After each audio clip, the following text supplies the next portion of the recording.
Quanto mais consciência eu tinha do bem e de tudo que é belo e sublime, tanto mais me afundava em meu lodo, e tanto mais capaz me tornava de emergir nele por completo.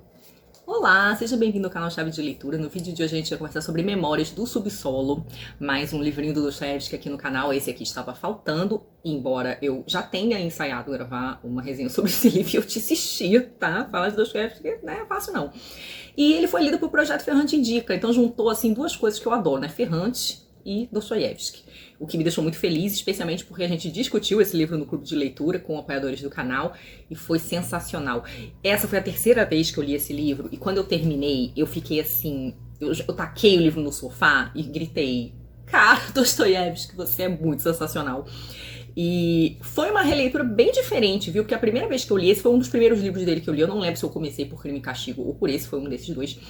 E eu fiquei muito irritada com esse narrador. É um dos narradores mais difíceis da literatura. É o cara desse livro aqui, ele não tem nome, mas a gente normalmente se refere a ele como o Homem do Subsolo. E dessa vez, já estava preparada para o que vinha, né? Terceira leitura, eu consegui, acho que ver coisas que não tinha visto antes. É claro que a primeira vez que eu li eu era muito novinha, eu não conhecia o universo do Dostoiévski, nem a filosofia, a visão de mundo dele, e perdi muita coisa, né? Então, já vou logo dizendo que apesar de ser um livro minúsculo, assim, é uma novelinha, ela é muito, muito densa. Esse é um livro que influenciou muita gente, tá? Ele é um livro que influenciou Freud, que influenciou os existencialistas, em especial o Sartre, nesse caso aqui, embora a gente tenha vários outros textos do Camus também sobre o Dostoiévski. Ele influenciou o Nietzsche, influenciou várias estéticas artísticas, como o surrealismo.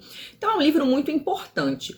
Eu consigo imaginar o interesse da Helena Ferrante nesse livro aqui, não só pelo fato de que ela de fato o cita no seu livro mais recente de ensaios, né, o Nas Margens e o Ditado, As Margens e o Ditado, mas porque também no Franto Malha, que é um livro anterior de textos de não ficção, cartas e entrevistas, ela fala um pouco do interesse dela na psicanálise mesmo, né? Então eu acho que ela deve ter ficado muito impressionada. É um livro narrativamente também muito complicado, não complicado, difícil de ler, mas ele é um livro, a fala, o discurso do narrador é complicado, porque é esse narrador que se contradiz muito. E eu tenho essa impressão de que a Ferrante está muito interessada em modos diferentes de narrar, em narradores desafiadores, numa visão de mundo que seja expressa de um modo muito particular. E eu acho que é o caso desse livro aqui, né? Fiz um monte de introduções e alertas, enfim, mas é porque Dostoiévski é sempre muito, muito, muito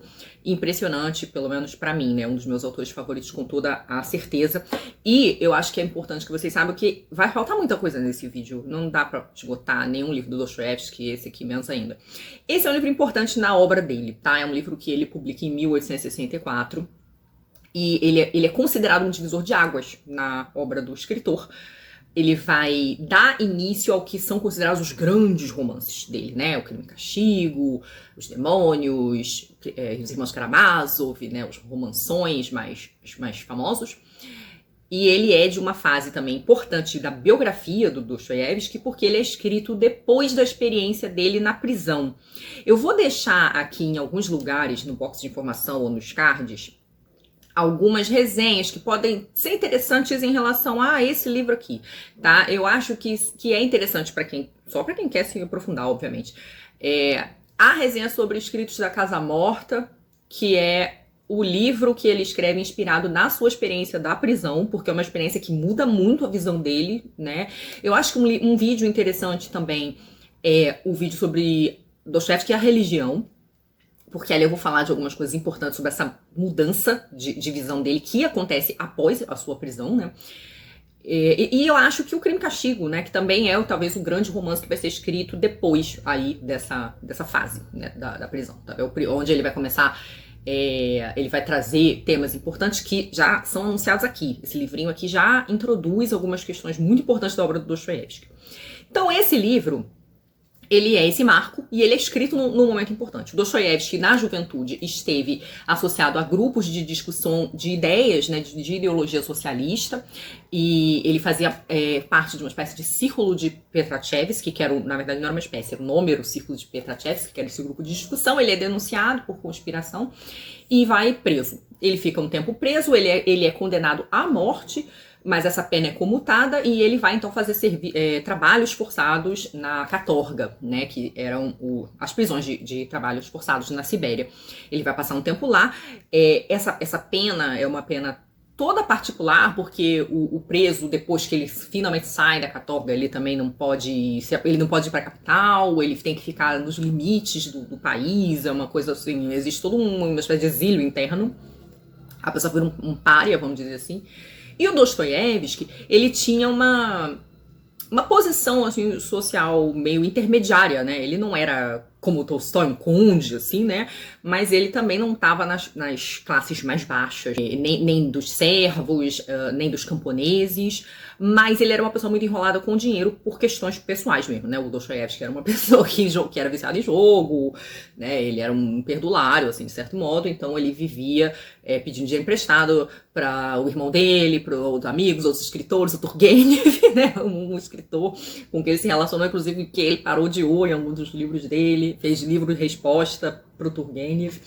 Então, o Dostoiévski, ele teve uma posição na prisão também intermediária. Ele sofreu pra caramba, tinha muito frio, ele viu muita violência. A violência que ele experimentou na prisão molda a visão de mundo dele. Ele passa a ser um autor muito marcado pela experiência da maldade e do egoísmo, e em grande parte pelas coisas que ele vê na prisão, pelas pessoas com quem ele convive lá.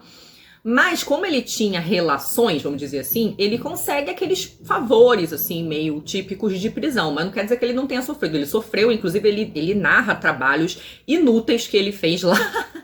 E que às vezes era um trabalho que preenchia o dia das pessoas. Enfim, ele participou de vários trabalhos forçados, embora ele tivesse, assim, uma ou outra regaliazinha, conseguir um chá, assim, meio na colha, né? Conseguir uns livrinhos, que não podia também. Né? Mas enfim, de todo modo sofreu que nem um corno. Só que quando estava preso, o Dostoiévski teve muito contato com esse povo mais humilde, mais campesino, e ele começa a transformar a sua visão de mundo. Ele que já era uma pessoa religiosa, o Dostoiévski vinha de uma família religiosa e ele já tinha sido um jovem religioso. Essa combinação de religião com contato com pessoas mais humildes, mais campesinas, né, faz com que o Dostoiévski passe a aderir a uma corrente filosófica, vamos dizer assim, da época dele, que valorizava, que é meio nacionalista religiosa, né? Então que valoriza o cristianismo ortodoxo, ao mesmo tempo que certas tradições locais ali do solo nativo, né? Uma coisa assim. Então o Dostoiévski vai se afastando do socialismo. E esse livro, ele é escrito aí nessa fase de mudança de percepção, de mudança de visão de mundo, muito marcante. E aí a maioria dos livros dele, né, quase praticamente todos os livros dele escritos desse em diante, vão refletir muito dessa mudança dele de visão. E aí, intelectualmente, a gente pode dizer que o Dostoiévski está indo por um caminho um pouco diferente, porque a inteligência da época dele, né, e a inteligência na Rússia, as discussões, né, políticas, filosóficas, ideológicas, científicas, elas aconteciam muito na literatura, nos livros.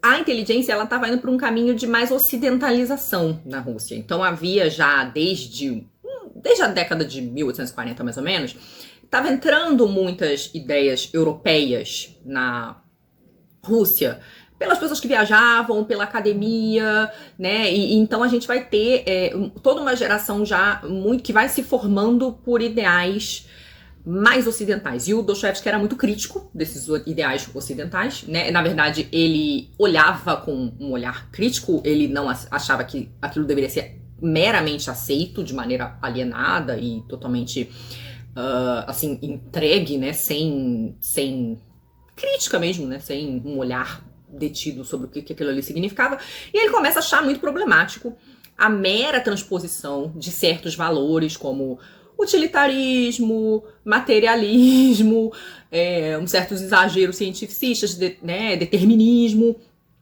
Ele começa a olhar com maus olhos a transposição dessas coisas para a Rússia do jeito que era, aquela Rússia com aquela cultura ali, que era uma cultura bem diferente, vamos dizer assim, né? Uma Rússia czarista e muito religiosa. Então, ele começa a se colocar nos seus romances a problematização dessa transposição à crítica de valores vindos de outras regiões, onde a vida tá muito diferente do que tá ali naquele momento, né? Então, como aquilo ali pode ser nocivo, pode ser pernicioso.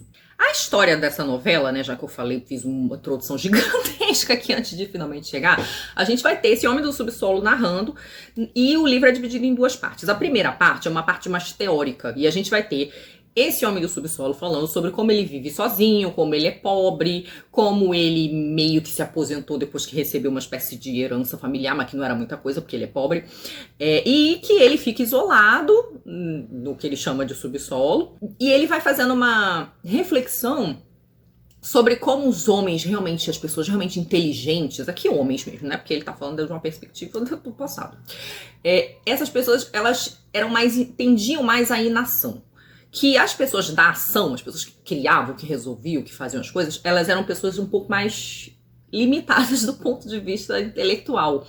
Elas não eram pessoas que ele considerava inteligentes ou perspicazes. Que para você ser uma pessoa de ação, você tinha que ser muito limitado do ponto de vista da percepção da realidade.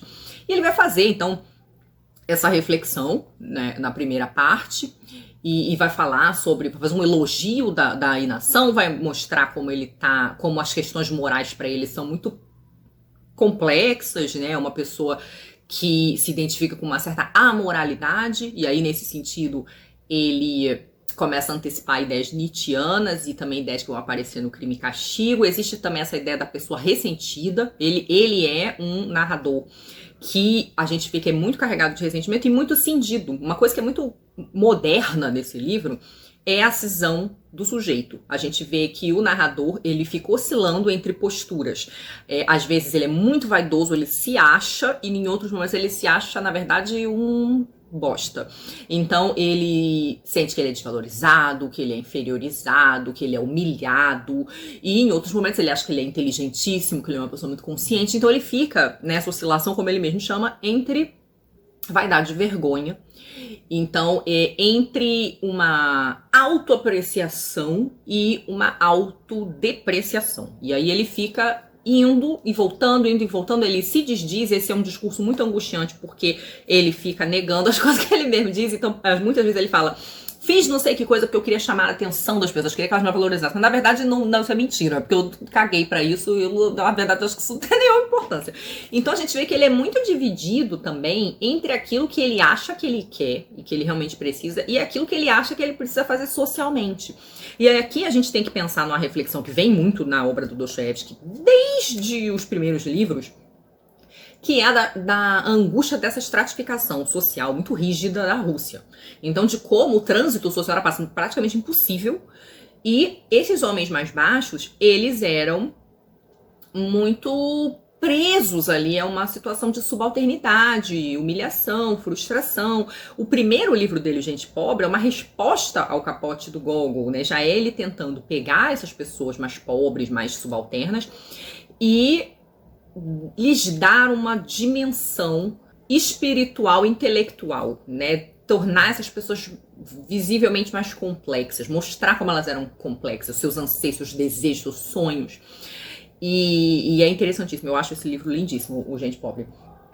E aí, a gente tem que pensar, tava falando da inteligência, né, como as ideias na Rússia eram discutidas pelo romance, isso fazia com que os autores respondessem entre si. Então, que muitos livros fossem escritos em resposta a outros. Então, eu falei que o Gente Pobre ele foi escrito em resposta ao Capote do Gogol. Os Demônios vai ser escrito em resposta ao Pais e Filhos do Turgenev. Também já está resenhado aqui no canal.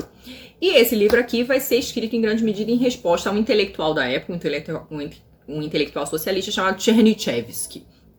Antes de falar um pouco dessa resposta ao Chernyshevsky, vou falar da segunda parte do livro, tá? Então, se na primeira parte ele fica ali expondo as suas teorias, na segunda parte do livro, que é o capítulo da neve molhada, alguma coisa assim, deixa eu ler aqui certinho o nome dos capítulos. O primeiro é O Subsolo, esse mais teórico, e o segundo é A Propósito da Neve Molhada.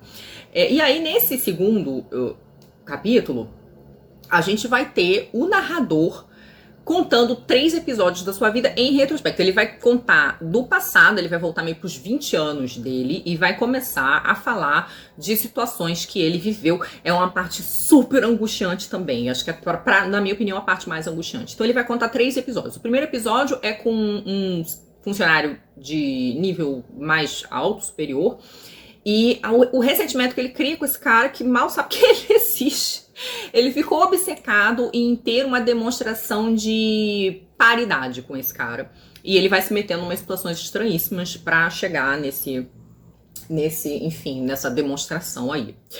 Depois ele vai contar um outro caso, que acho que é o caso que mais me angustiou nessa história, que é o caso com 3 ex-colegas de escola. Ele vai visitar um deles, porque ele tá num surto de socialização, que era uma coisa bem rara.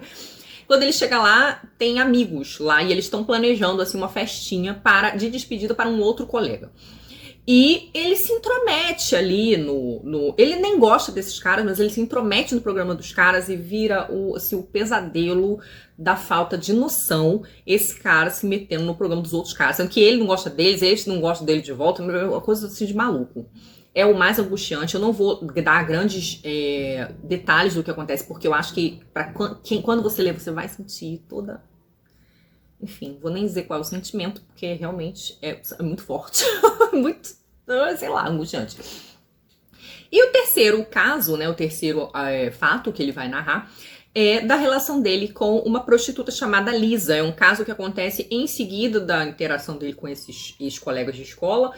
E o que ele vai fazer com essa moça, por muito carregado aí pelo ressentimento, né? E o grande contraste que essa moça vai ter em relação a ele é muito interessante. A gente pode dizer que tem 2 personagens aqui que fazem um contraste muito grande com esse narrador.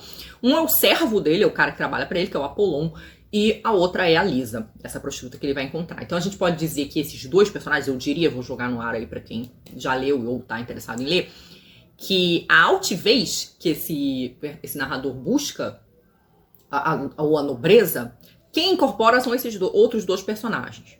Mas, enfim, que talvez eles tenham diferenças importantes aí, mas eu acho que eles simbolizam, de certo modo, algo que o próprio narrador não consegue ele mesmo incorporar.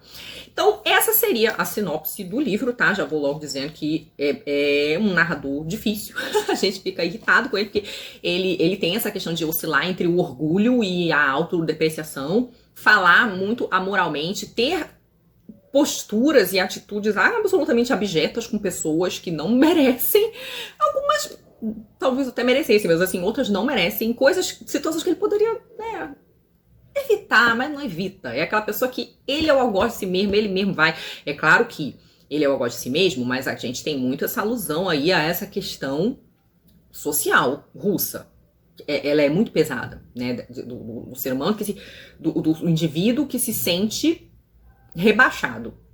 E aí entra uma outra questão, a gente pode dizer que também existe uma resposta que é o homem supérfluo, que era uma figura na Rússia e que foi tematizada também por outro escritor, que é o Turgenev, que é esse homem que, como o próprio Dostoiévski, né, teve a oportunidade de ter acesso a essas ideias mais ocidentais, da Europa ocidental, né, e que na Rússia, naquela situação ali cultural que é muito diferente da Europa ocidental, se sente meio inútil. Ele se sente uma pessoa meio instruída, mas que não tem nada para fazer com aquela instrução naquela organização social e cultural ali onde ele tá. Então a gente vai ter, na geração de 40, esses homens que vão ficar conhecidos como os homens supérfluos, né? E aí a gente vai ter esse narrador também, de certo modo, falando sobre essa inteligência inútil, né, que ele tem aqui, né, meio que não serve para melhorar a vida dele, de certo modo. E aí, por que esse livro é uma resposta ao Tchernychevsky?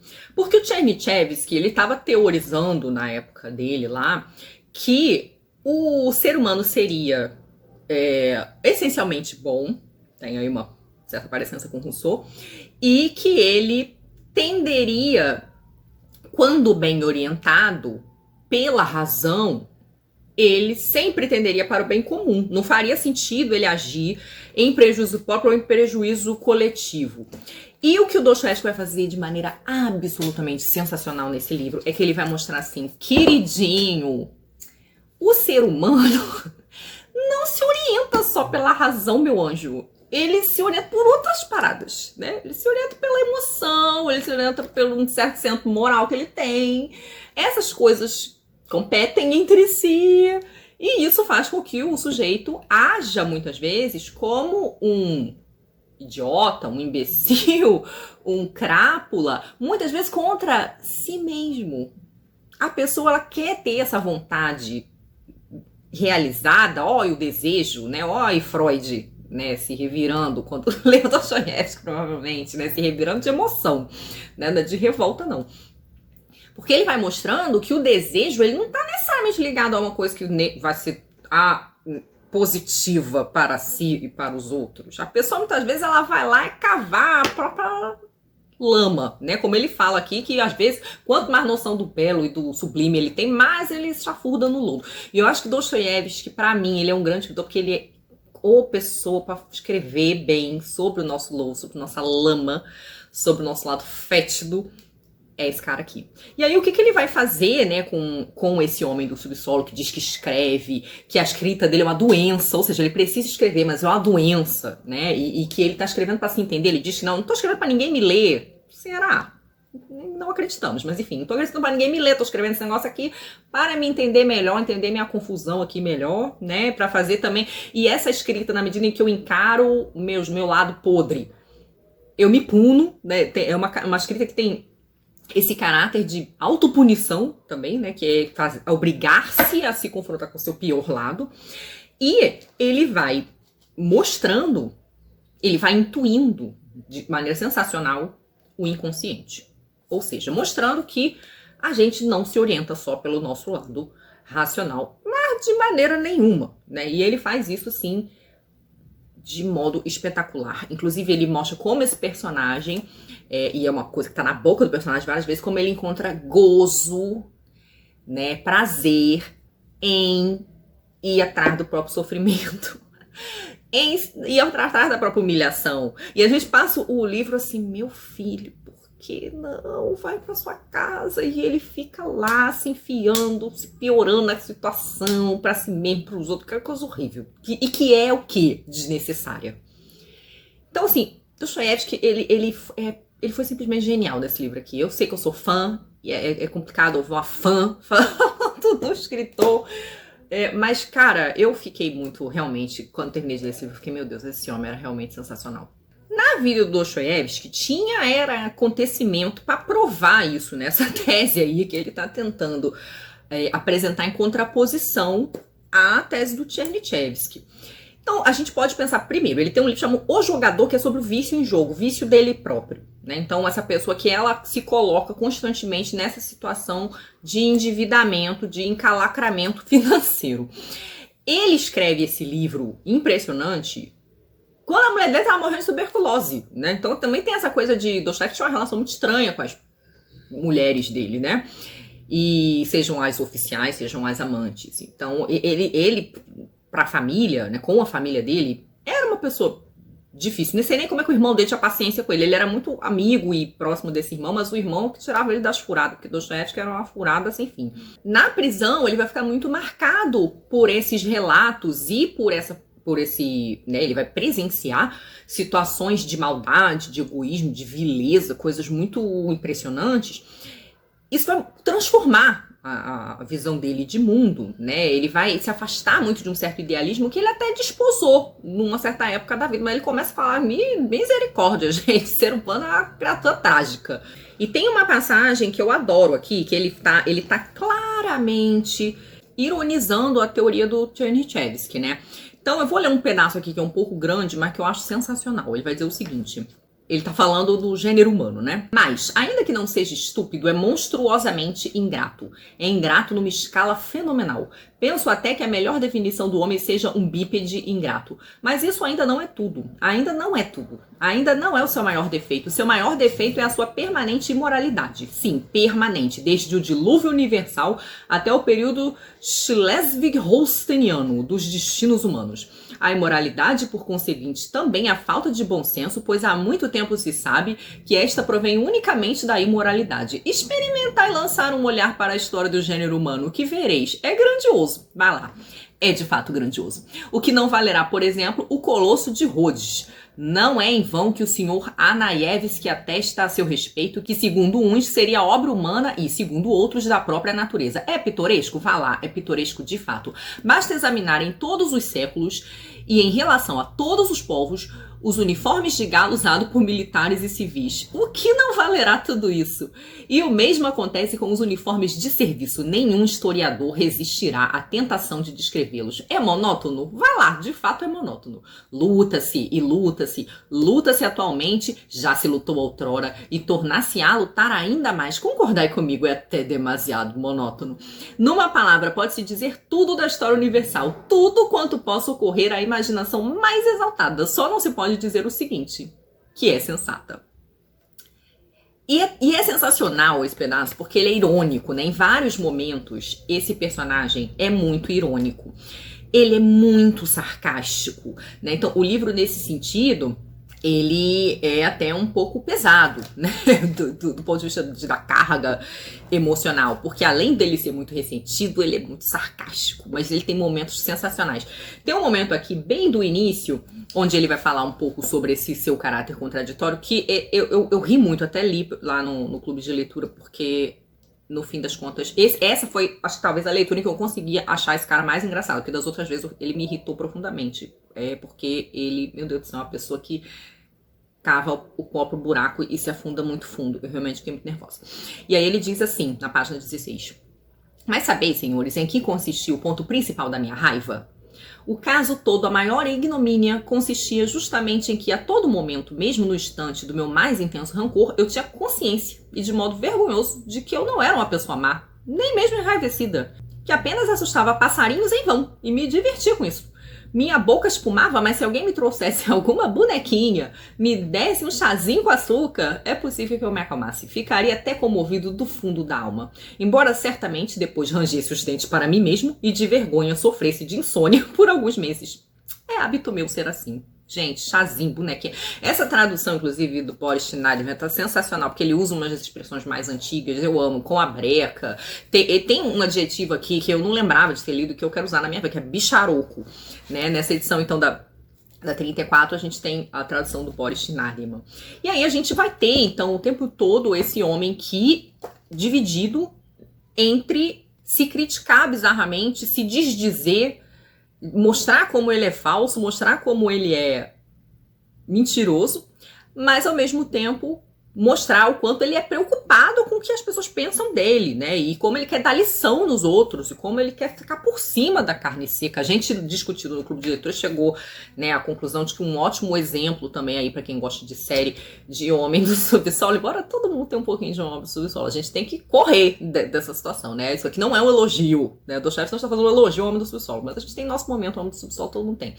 Mas um personagem que incorpora muito é o George Costanza, né, do Seinfeld. Ele tem vários momentos de Homem do Subsolo.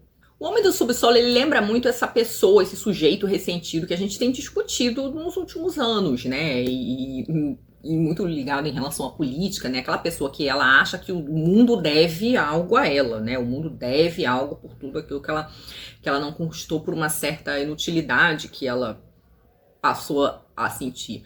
Né, muitas transformações sociais, inclusive transformações no âmbito do gênero, criaram muitos homens que passaram a se sentir supérfluos, né? Então o livro ele tem esse caráter também de muito atual, embora tenha sido publicado em 1864.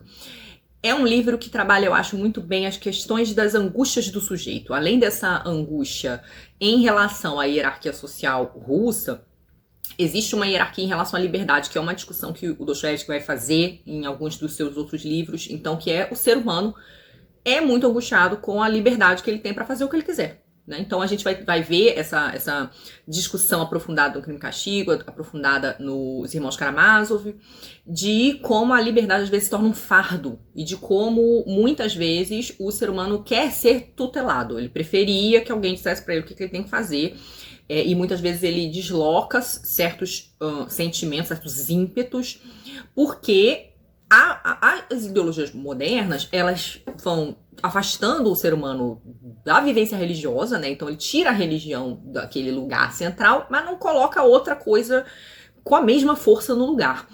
E o sujeito, ele começa a transferir esse sentimento que ele tinha em relação à religião, né? Esse norte. Então ele começa a desviar isso para outras coisas, muitas vezes muito mal orientado, né? Essa vai ser a grande discussão na obra do Dostoiévski, uma discussão que inclusive vai aí se espraiar nos filósofos e nos pensadores do existencialismo, né, que é como é que você lida com essa liberdade que você descobre que você tem. Não só os existencialistas, né? O Nietzsche vai fazer muito essa reflexão também, né? Como é que o que você faz com essa liberdade que você descobre que você tem agora, que você não tem mais Deus, e o que você faz com ela, como é que você se orienta moralmente, né? O como é ser uma pessoa ética quando você não tem esse norte transcendente para te dizer o que tá certo e o que tá errado.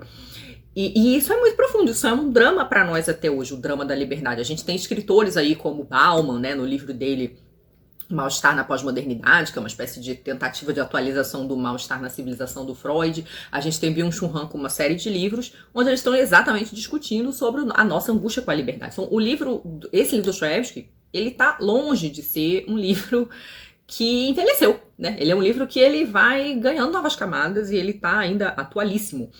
E reforço para vocês o quanto, para mim, eu sempre falo isso quando resenho ele, que é um autor que explora muito bem a dimensão psicológica. O Dostoiévski, ele começa como um autor muito ligado a uma certa visão social, né, com gente pobre. Depois ele vai se aprofundando nas questões psicológicas, já com o Duplo, que é o segundo livro dele, o segundo romance dele. E acho que a partir aqui desse momento do Memórias, do Subsolo, ele começa a fazer... ele dá essa escalada também filosófica. Então os livros dele começam a ter esse peso que, além de social e psicológico, que são muito densos, tem esse peso filosófico.